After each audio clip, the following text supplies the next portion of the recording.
चल दिए तुम कहाँ पे, देखो यहाँ के रास्तों में। मेरी फूल जैसी बच्ची को इस मुस्तफा ने किस जगह पे जाकर डाला है, खुद तो किसी काबिल है नहीं, मेरी बेटी को भी ख्वार करके रखा।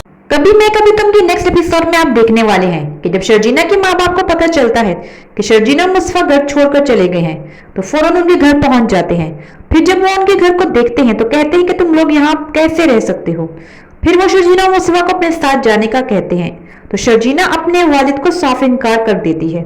मुस्तफा भी शर्जीना को कहता है कि तुम यहाँ नहीं रह सकते, तुम चली जाओ, लेकिन शर्जीना मुस्तफा को छोड़कर नहीं जाना चाहती और वो अपने वालिद को इनकार कर देती है और कहती है कि आप मेरी वजह से परेशान ना हो, मैं यहाँ बहुत खुश हूँ।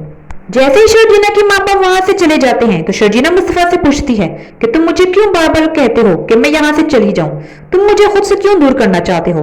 मुस्तफा कहता है कि तुम्हारी जिद की वजह से मैं क्यों जलील हो रहा हूँ, जिसे देखो मुझे जलील करने में लगा है वो सिर्फ इसीलिए कि मेरे पास पैसे नहीं है। मुझे बार बार क्यों कहते हो कि अम्मी पापा के घर चली जाओ, मुझे खुद से दूर करना चाहते हो तो ये कह। शर्जीना के वालिद जब अपने घर पहुंचते हैं तो भी मुस्तफा को बुरा भला कहना शुरू कर देते हैं कि उसने मेरी फूल जैसी बेटी को कहाँ पहुंचा दिया।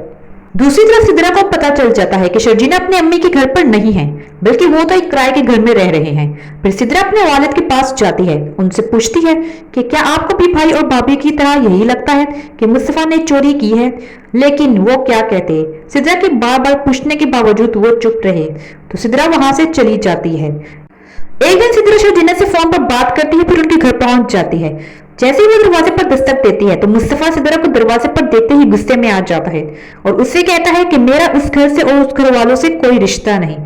और घर वालों से ना कोई रिश्ता है नहीं मेरा, इसलिए बेहतर है कि दोबारा नहीं आना। बेहतर यही है कि तुम भी अब यहाँ दोबारा कभी मत आना। ये सुनकर सिद्रा परेशान हो जाती है। मुस्तफा ने अपनी जगह पर बिल्कुल ठीक ही कहा। फिर मुस्तफा शर्जीना से नाराज हो जाता है कि उसने सिद्रा को क्यों बताया कि हम यहाँ हैं। दूसरी तरफ अदील अपने माँ बाप को अपने घर ले जाता है। जब वो बाप उनको अपने घर पर देखेगी तो क्या होगा, ये सब कुछ जानने के लिए और मजीद इस तरह की अपडेट्स के लिए हमारे चैनल को सब्सक्राइब कर दें। Thanks for watching. मैंने तुम्हें डिजर्व करता ही नहीं, तुम्हारे लिए तो कोई बहुत शानदार आदमी होना चाहिए था।